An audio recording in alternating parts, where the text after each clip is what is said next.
Right back here with you, NFL Playbook crew. I'm Rhett Lewis. This is Sean O'Hara, and that is Coach Brian Billick. A couple Super Bowl champs here, ready to break down a little matchup here for you in the AFC North with the Browns and the Steelers. It's one the Steelers absolutely have to have if they want any shot at that top spot in the AFC. You need a Patriots loss, too, to get there. And a win over the Browns. And DeShone Kizer, well, he's going to be under a little pressure this week. Yeah, lucky for the Steelers, they get the path of least resistance. I think the Steelers' defense is the one thing that you're looking at in this game.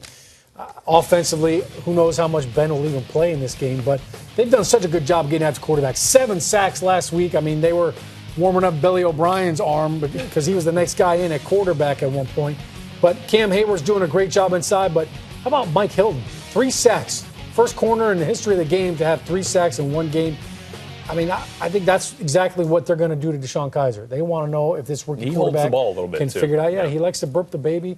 Look, the Browns, I mean, they're struggling in all facets of the game, so why not put a little extra pressure on them? Yeah, and Pittsburgh, Mike Tomlin's got the best scenario, and he's got that little bit of a carrot to tell his players. I always worried about letting too many players off going into a possible bye. You better have more than a carrot if you're going to more than right. this game. So the good thing is okay, you got to prepare like you're going to play, and you're going to play. Now I'll tell you when you're going to come out, but you got to prepare like you're going to play an entire game.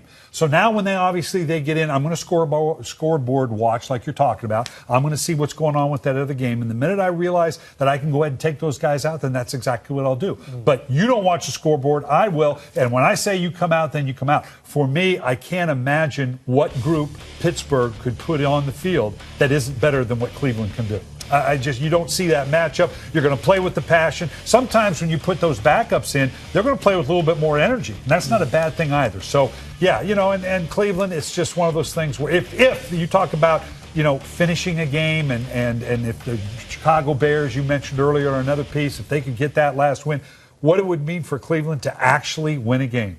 I mean, it doesn't sound like much, but to actually win a game, to be something to give them hope with going forward. Yeah, a lot on the line for Hugh Jackson, too. Yeah. Like you go 0-16, he's got to jump into the lake, right? A little chilly. A little chilly in there. All right, it's the Browns visiting the Steelers at 1 p.m. Eastern time. We'll see you back here on Wednesday. Bring your playoff playbook at 6 Eastern.